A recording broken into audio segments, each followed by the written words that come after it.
हाँ जी, सलाम, नमस्ते, सत श्री अकाल जनाब। देसियों ਨੂੰ ਜੱਪੀਆਂ ਤੇ ਪਰਦੇਸੀਆਂ ਨੂੰ ढेर सारा प्यार जनाब। सबसे पहले काउंटडाउन 9 अगस्त 2022 को हुकूमत पाकिस्तान ने एक गद्दार गिरफ्तार किया। गद्दारी का मुकदमा किया गया और उसको जेल में डाल दिया गया। हुकूमत पाकिस्तान के मुताबिक उन्होंने तमाम काम कानून के मुताबिक किया और तमाम इन्वेस्टिगेशंस कानून के मुताबिक की गई, लेकिन उस गद्दार उस अना गुगू के बकौल उसको गिरफ्तार किया गया, जेल में ले जाया गया, नंगा किया गया और नंगा करके उल्टा लटका दिया गया। और जावेद चौधरी के बकौल उसको गिरफ्तार किया गया, गाड़ी में बिठाया गया, एक ऑफिसर ने खींच के उल्टी चमाट मारी और उसकी जीन्स गीली हो गई जनाब। उसने शलवार में जीन्स में मूत दिया। आज इस बात को उसको पिछवाड़ा नंगा करवाए, शलवार गीली किए, जीन्स में मूते हुए जनाब अली 3 साल 4 महीने और 7 दिन हो गए, मगर वो बंदा आज भी इस बात को नहीं भूल पाया। आज भी वो बंदा अपना बदला उतारने में मसरूफ है, आज भी वो बंदा अपने जख्म चाटने में मसरूफ है और आज भी वो बंदा लोगों को गुमराह करने में मसरूफ है। आप टीवी पे आने वाली ताज़ा तरीन खबरें और ताज़ा तरीन प्रोग्राम्स के वीलॉग देखिएगा, आपको जनाब अली सारी दुनिया में चलने वाले वीलॉग के थंबनेल्स और इस गद्दार के थंबनेल्स में डिफरेंस नजर आएगा।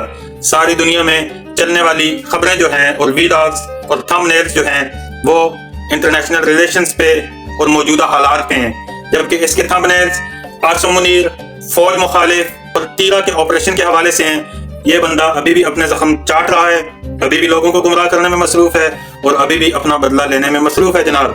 ये बंदा जब तक पाक आर्मी, पाकिस्तान की पाक आर्मी के सरबराह के खिलाफ भौंकता रहेगा, काउंटडाउन करता रहेगा, हम भी जनाब बिल्कुल इसी तरह काउंटडाउन करते रहेंगे और आपको डेली बताते रहेंगे कि जनाब इसको पिछवाड़ा नंगा करवाए और जीन्स गीली किए, कितना टाइम हो गया। तो आज जनाब इस बात को एक बार फिर 3 साल 4 महीने और 7 दिन गुजर गए जनाब। और ये भाई साहब का हॉट टॉपिक, कल से मैं सुन रहा हूँ कि जनाब हॉट टॉपिक क्या है। हॉट टॉपिक ये है कि अमेरिका ने, डोनाल्ड साहब ने पाकिस्तानियों पे पाबंदी लगा दी कि जनाब वो इमिग्रेशन वीजा हासिल नहीं कर सकते। तो सबसे पहले तो जनाब जो असली पाकिस्तानी हैं उनके पास पाकिस्तान का, प्यारे मुल्क का पासपोर्ट मौजूद है। हमें किसी इमिग्रेशन की जरूरत ही नहीं है, हमें किसी और पासपोर्ट की जरूरत ही नहीं है जनाब। हाँ, कभी कभार हम पासपोर्ट चेंज करते हैं, उसकी वजह यह है कि हमें ट्रैवल करने में फायदा होता है। हम अगर किसी यूरोपियन मुल्क का या अमेरिका वगैरह का, कनाडा वगैरह का अगर हम पासपोर्ट लें तो हमें 80 से 85 मुल्क बगैर वीज़ा के ट्रैवल करने की सहूलत मिलती है, लेकिन फिर भी हमें अपने मुल्क से, अपने मुल्क के पासपोर्ट से प्यार है। और दूसरी बात यह है कि जनाब सरकार फरमा रहे हैं कि जनाब डोनाल्ड साहब ने जनाब आसिम मुनीर साहब को धोखा दे के तो जनाब अली वीजा पे पाबंदी लगा दी, पाकिस्तानियों के वीजा पे, जबकि भारतीयों के वीजा पे पाबंदी नहीं लगाई गई। तो जनाब इसमें आसिम मुनीर का कोई कसूर भी नहीं है।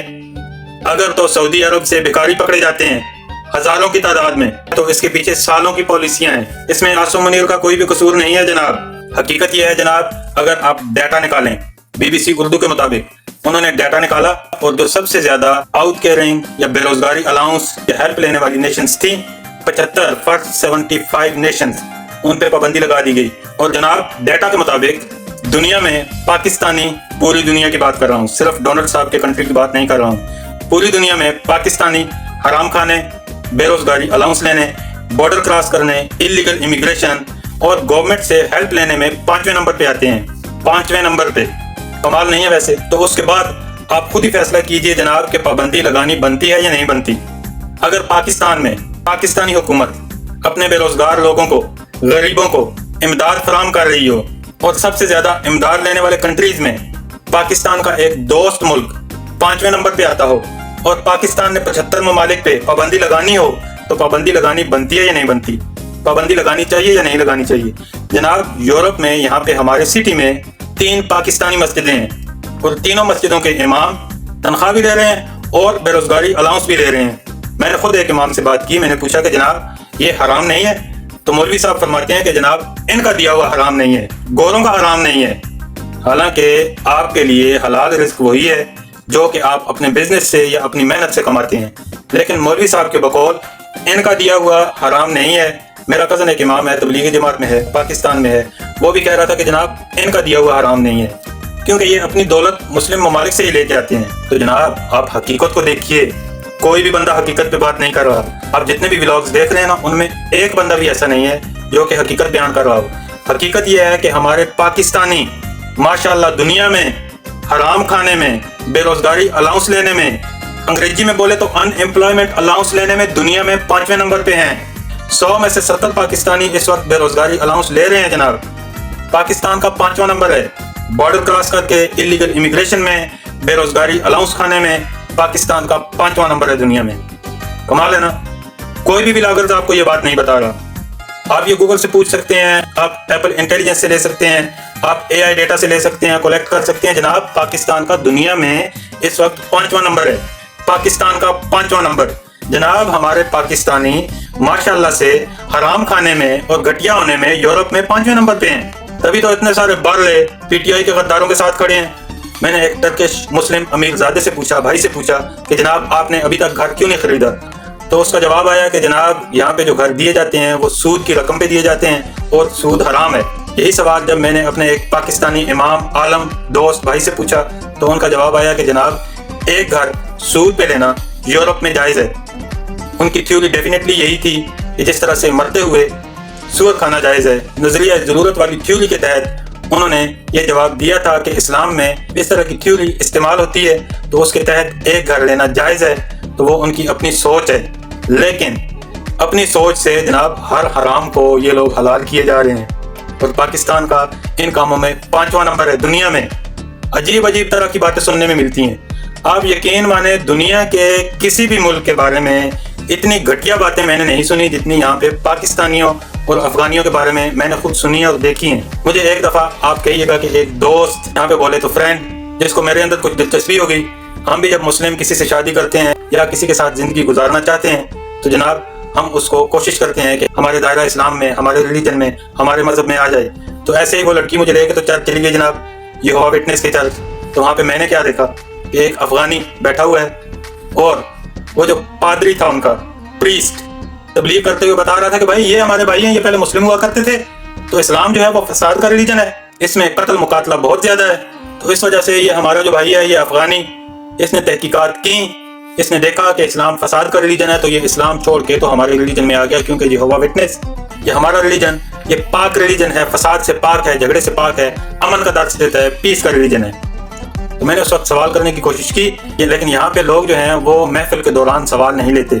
इस वजह से उन्होंने मेरा सवाल नहीं लिया, मुझे नहीं सुना गया। तो जब महफिल खत्म हुई तो मैं उस अफगानी से मिला तो मैंने कहा भाई तेरे को क्या हुआ, कोई तुझे क्या तकलीफ हुई, क्या प्रॉब्लम थी, तूने अपना दीन ही छोड़ दिया, मजहब ही छोड़ दिया, इस्लाम ही छोड़ दिया? तो कहता है भाई कुरान में लिखा हुआ नहीं। मैंने कहा क्या लिखा हुआ है? कहता है कुरान में लिखा हुआ नहीं कि कत्ल करो, मुकातला करो। मैंने कहा किधर लिखा हुआ है? और भाई कुरान में लिखा हुआ है अल्लाह की राह में कत्ल करो। अल्लाह की राह मोहब्बत है, अल्लाह की राह पीस है, अल्लाह की राह अमन है। अगर एक बंदा कलाशनकोफ लेके आपके मोहल्ले में आ जाता है, आपके मोहल्ले पे अटैक करता है, आपके सामने वो कत्ल मुकातला शुरू कर देता है, कुछ लोगों को मार देता है, आपको डर है कि वो मजीद लोग मारेगा, वो 20, 40, 50 और लोग मार देगा अगर उसको ना मारा गया, तो आप अल्लाह की राह में, अल्लाह की रजा के लिए, पीस के लिए, अमन के लिए उसको मारो। अगर आप उसको मारोगे तो आपका मोहल्ला, आपका इलाका, आपका कंट्री सेफ रहेगा। सेल्फ डिफेंस है।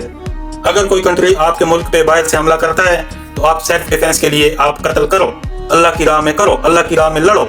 अल्लाह की राह में लिखा हुआ है, कहीं भी ये नहीं लिखा हुआ कि कत्ल करो, ये कहीं भी नहीं लिखा हुआ कि 4 बंदे, 4 बच्चे, 4 औरतें, 4 नमाजी, आपको पता भी नहीं है कि वो मुस्लिम है या काफिर हैं, वो बैठ के चाय पी रहे हैं, एक बंदा बाहर से आता है अल्लाह अकबर, बूम। ये स्ट्रेटजी सिर्फ पाकिस्तान में यहूदियों की चलाई हुई है, अदरवाइज ये कहीं पे भी नहीं लिखा हुआ, कहीं पे भी नहीं लिखा हुआ जनाब। ये बात आपने कहीं भी नहीं पढ़ी होगी। आप अगर कुरान पढ़ो तो कुरान पाक में लिखा हुआ है कि अल्लाह की राह में कत्ल करो। लेकिन हमारे पाकिस्तानी भाई, हमारे अफगानी भाई दीन को, मजहब को भी अपने मतलब के लिए इस्तेमाल करते हैं। हमारे एक आलिम हैं, बुजुर्ग हैं, जिन्होंने सारी जिंदगी जनाब सऊदीया में गुजारी, हाजी फरमान साहब। तो वो जनाब लोगों को ऊंचा कलमा मस्जिद में नहीं पढ़ने देते थे, विर्द नहीं करने देते थे, अपने बच्चों को लगा के जनाब तो चपेड़े मारते थे, लड़ाइयाँ करते थे कि ये बिदअत है। और जब किसी शादी में खुसरे पे पैसे फेंकने की बात आती तो वो सबसे आगे होते, जनाब ये हाजी फरमान साहब पैसे फेंक रहे हैं। और ये कौन सा रिलीजन है? हम लोग, पाकिस्तानी लोग, आप यकीन माने कि दुनिया से सोच में, दीन की समझ में सबसे पीछे हैं। ये बात हकीकत है कि पाकिस्तान में हाजी सबसे ज्यादा हैं, तबलीगी, नमाजी आपको सबसे ज्यादा मिलेंगे। लेकिन ये भी एक बहुत बड़ी हकीकत है जनाब कि पाकिस्तान में हराम खाने वाले, बेरोजगारी अलाउंस खाने वाले, इलीगल या गैर कानूनी तौर से बॉर्डर क्रॉस करके आने वाले, डंकियां लगाने वाले लोग भी दुनिया में सबसे ज्यादा पाए जाते हैं। ये लोग इस हद तक गिर जाते हैं کہ یہ اپنا ریلیجن، اپنا دین، اپنا مذہب، اپنی عزت، اپنی سوچ سب کچھ داؤ پہ لگا دیتے ہیں۔ ہمارے پاس یہاں پہ ہمارے علاقے سے ایک صاحب ہیں، انہوں نے جناب ڈاکومنٹس حاصل کرنے کے لیے ہیومن ٹریفکنگ کا کیس چلایا۔ ہیومن ٹریفکنگ میں سیکسول مس یوز بھی آتا ہے۔ انہوں نے عین غین بھی کروائی، اس کا ڈاکومنٹ بھی میرے پاس موجود ہے، اور اس کا باپ جناب گاؤں میں، علاقے میں، محلے میں حاجی بن کے پھرتا ہے، حاجی بن کے مشہور ہے، حاجی صاحب۔ ایک اور صاحب ہیں جناب یہاں پہ ہمارے پاس رہتے ہیں، انہوں نے اپنی بہن سے شادی کی ہوئی ہے، سگی بہن، اور بولتے کیا ہیں جناب، وہ جی یہ صرف کاغذوں کے لیے ہے، جی یہ صرف پیپروں کے لیے، صرف ڈاکومنٹس پہ ہے۔ اور بھائی جب قیامت کے دن حساب کتاب ہوگا، زنا کرنے والے کا زنا شاید چھپ جائے، لیکن اپنی بہن سے شادی کرنے والے کے ڈاکومنٹس موجود ہوں گے، ساتھ میں گواہ بھی ہوں گے، وٹنس بھی ہوں گے۔ وہ بندہ حشر میں اپنے آپ کو کیا دیکھے گا؟ بہن کے ساتھ زنا کرنے والی بات ہوئی کاغذوں کے لیے، پیپرز کے لیے۔ میں ایک بندے کو ذاتی طور پہ جانتا ہوں، میں اس کے گھر جا کے کھانا بھی کھاتا رہا ہوں۔ اس نے ایک بندے کے ساتھ ریلیشن رکھا ہوا تھا ڈاکومنٹس کے لیے، تو وہ کہتا تھا یہ جی یہ میرا گانڈا ہے، جی گانڈا ہے میرا، گانڈا مطلب یہ کہ گانڈو ہے میرا۔ اس کے ساتھ اس نے شادی کر کے ڈاکومنٹس حاصل کیے، کس نے؟ پاکستانی نے۔ تو جناب آپ اگر ڈیٹا حاصل کریں تو ڈیٹا کے مطابق، کمپیوٹر کے ڈیٹا کے مطابق، پاکستان اس وقت دنیا میں حرام کھانے والوں میں، انگریزی میں بولے تو ان امپلائمنٹ الاؤنس لینے والوں میں، غریبی کا الاؤنس لینے والوں میں دنیا میں 5ویں نمبر پہ ہے۔ پابندی تو لگنی تھی، اس میں نہ تو عاصم منیر صاحب کا کوئی قصور ہے، نہ شہباز شریف صاحب کا کوئی قصور ہے۔ قصور ہے تو ہمارا اپنا قصور ہے، اپنے گریبان میں جنگ کیے گا۔ بھارت پہ پابندی کیوں نہیں لگائی گئی؟ تو جناب عالی حقیقت یہ ہے کہ بھارت اس وقت دنیا میں گرین زون میں ہے، پاکستان ریڈ زون میں آتا ہے۔ Green zone, yellow zone, orange zone, red zone. Pakistan اور افغانستان اس سلسلے میں ریڈ زون میں آ رہے ہیں، امیگریشن کے حوالے سے، ان امپلائمنٹ الاؤنسز لینے کے حوالے سے، ازائلم لینے کے حوالے سے پاکستان، افغانستان ریڈ زون میں آتے ہیں، اور ہندوستان اور چائے والے کا جو کنٹری ہے وہ جناب اس وقت گرین زون میں آتا ہے۔ آپ یہی باتیں کسی سرچ انجن سے پوچھ لیجئے گا یا آپ گوگل کر لیجئے گا، آپ کو یہ معلومات مل جائیں گی۔ ہمارے پاس بھی ایک بہت ہی زبردست قسم کا جدید ترین سرچ انجن موجود ہے، میں نے اس کا نام جناب علی کایا ککڑی چور یا مرغی چور رکھا ہوا ہے۔ ہمارا ایک دوست ہوتا تھا بچپن میں، مرغیاں چوری کرتا تھا، تو جناب اس نے صرف 8ویں جماعت تک تعلیم حاصل کی، 10ویں جماعت میں وہ بھاگ گیا، لیکن اس سے بات کی جائے تو بالکل ایسے لگتا ہے کہ جیسے پاکستان میں سب سے پڑھا لکھا بندہ جو ہے وہی ہے، کیونکہ اس نے ڈیٹا کلیکٹ کیا ہوتا ہے جناب، کہاں سے؟ بی بی سی اردو سے۔ اس کے دماغ میں بی بی سی اردو کا ڈیٹا فیڈ ہوا ہوتا ہے، اور وہ اس کے مطابق اپنا تجزیہ دے رہا ہوتا ہے، اپنا دماغ نہیں ہوتا، یوز نہیں کرتا۔ بالکل اسی طرح کائیے ککڑی چور کی طرح جناب اے آئی انٹیلیجنس کے پاس اپنا دماغ چاہے نہیں ہے، لیکن دنیا کا کوئی بھی سرچ انجن ہے وہاں سے وہ ڈھونڈ کے تو آپ کو کریکٹ اور ایگزیکٹ معلومات دے گا۔ تو آئیے جناب ہم دیکھتے ہیں کہ ہمارا کائیہ ککڑی چور اس بارے میں کیا کہتا ہے۔ اچھا جی، السلام علیکم ٹو ایوری ون۔ جناب یہ ہیں ہمارے دوست کائیہ ککڑی چور۔ میں ہوں آپ کا دوست کائیہ ککڑی چور، اور میں آپ سب کو دل کی گہرائی سے سلام پیش کرتا ہوں۔ مجھے خوشی ہے کہ آپ سب ہمارے ساتھ ہیں۔ اچھا جناب، اب یہ بتائیے گا کہ دنیا میں ہونے والے حالات پہ آج کے حوالے سے تازہ ترین پولیٹیکل یا سیاسی خبریں کیا ہیں، اور کون سی خبریں جو ہیں وہ اس وقت دنیا میں یورپ سے، پاکستان سے، ہندوستان سے اور امریکہ سے اس وقت ٹاپ ٹرینڈ میں ہیں؟ اہم سیاسی خبروں میں یورپ میں ایران اور امریکہ کے درمیان کشیدگی برقرار ہے، اور امریکہ نے قطر کے ہوائی اڈے سے اپنے عملے کو واپس بلایا ہے، جبکہ گرین لینڈ میں یورپی فوجی موجودگی بڑھ رہی ہے۔ پاکستان میں حکومت نے امریکہ سے ویزا پروسیسنگ کی معطلی پر وضاحت طلب کی ہے اور نظام جنگ بندی کا خیر مقدم کیا۔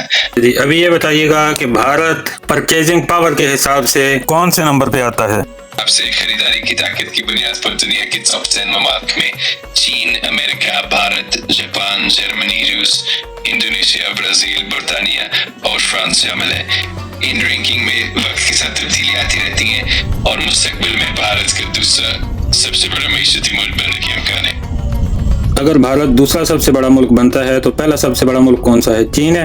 جی بالکل، اگر بھارت دوسری سب سے بڑی معیشت بنتا ہے تو پہلا نمبر چین کا ہی ہوگا۔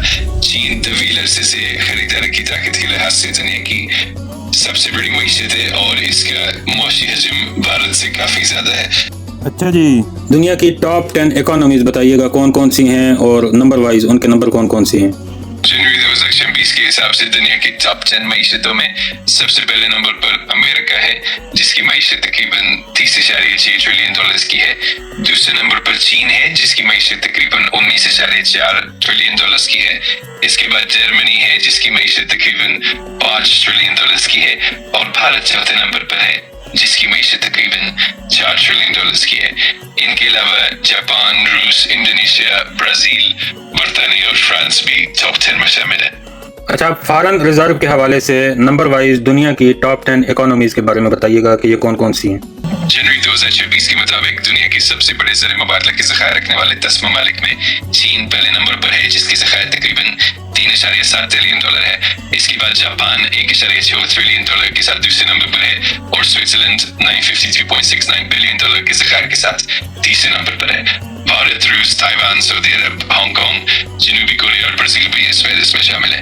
ये ज़खायर ममालिक को अपनी करेंसी की कदर मुस्तहकम रखने और इक़्तिसादी बहरानों से निपटने में मदद फराहम करते हैं। हाँ जी, तो अब समझ आइए जनाब कि भारत दुनिया की टॉप 10 इकोनॉमीज में से चौथे नंबर पे है और परचेजिंग पावर के हवाले से तीसरे नंबर पे है और ज़र मुबादला के हवाले से चौथे नंबर पे है। तो इस वजह से भारत ग्रीन जोन में है और भारत उस पाबंदी की ज़द में नहीं आया जो कि डोनाल्ड साहब की तरफ से लगाई गई। अभी समझ आई जनाब। हाँ, ये अलग बात है कि अल्लाह पाक ने हमारी फौज की ताकत को कायम रखा हुआ है।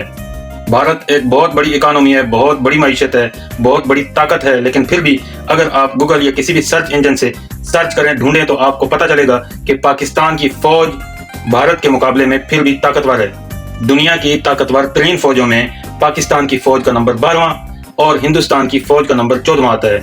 हिंदुस्तान की मईशत हमसे बहुत बड़ी है जनाब, बहुत ज्यादा बेहतर है, बहुत बड़ी इकोनॉमी है, बहुत बड़ा मुल्क है। हाँ, ये अलग बात है कि वहाँ पे अमीर जो हैं वो बहुत ज्यादा अमीर हैं और गरीब बहुत ज्यादा गरीब है। आज भी 32% लोगों के पास टॉयलेट मौजूद नहीं है। मतलब हिंदुस्तान की कुल आबादी के 48 करोड़ के पास टॉयलेट आज भी मौजूद नहीं है। पाकिस्तान की कुल आबादी कितनी है जनाब? 25 करोड़ और हिंदुस्तान में 48 करोड़ के पास आज भी टॉयलेट मौजूद नहीं है, जबकि उनके नए कानून के मुताबिक बाहर खुली फिजा में हगना, टट्टी करना, पेशाब करना मना करार दिया गया है, जुर्म करार दिया गया है, उस पर फाइन दिया जा सकता है। वो ये कंट्रोल करने के लिए सब कुछ कर रहे हैं, लेकिन उसके बावजूद 48 करोड़ के पास टॉयलेट अभी तक मौजूद नहीं है जनाब। अगर आपको बात समझ आई हो और मेरी वीडियो अच्छी लगी हो तो जनाब सब्सक्राइब करना और आगे शेयर करना बिल्कुल भी ना भूलिएगा और इन गद्दारों को जरूर पहचानिएगा जनाब। फिर बात होती है आपसे। गाजी फील्ड मार्शल आसम मुनीर को मेरा सैल्यूट और पाकिस्तान हमेशा जिंदाबाद। अस्सलाम वालेकुम, खुदा हाफिज।